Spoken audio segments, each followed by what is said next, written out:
Բարձյալի ծածկոցի տակ բնակվողը ամենակարողի շուքի տակ պիտի հանգչե։ Ես կասեմ Տիրոջը, իմ ապավեն և իմ ամրոց, իմ Աստված, որին ես հուսացած եմ, որովհետև նա կփրկե քեզ որսողի որոգայթից, չար ժանտամահիցը, նա կծածկե քեզ իր փետուրներով, նրա թևերի տակ ապահով կլինես, նրա ճշմարտությունը ասպար է և զրահ, դու չես վախենա գիշերի զարհուրանքից,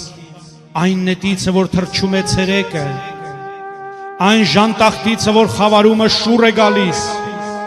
այն հարվածը, որ սատկեցնում է կեսորումը,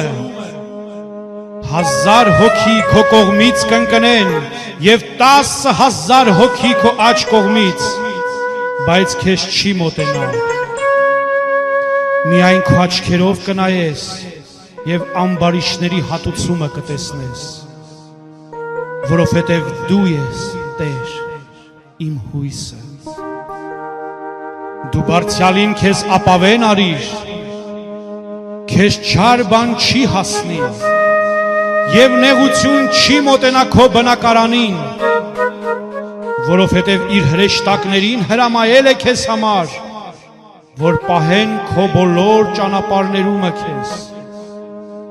նրանք ձեռների վրա կառնեն քեզ, որ քո ոտը քարի չդիպցնես, առյուծների և իժերի վրա կգնաս, առյուծի կորյուններին և վիշապին ոտով կող կտաս, որովհետև նա ինձ ցանկացավ, և ես կփրկեմ նրան, ես բարձր կանեմ նրան, որ նա ճանաչում է իմ անունը, նա կկանչե դեպի ինձ, և ես կլսեմ նրան, ես նրա հետ կլինեմ նեղության մեջ, կապրեցնեմ նրան և փառավոր կանեմ նրան, երկար օրերով կկշտացնեմ նրան և իմ փրկությունը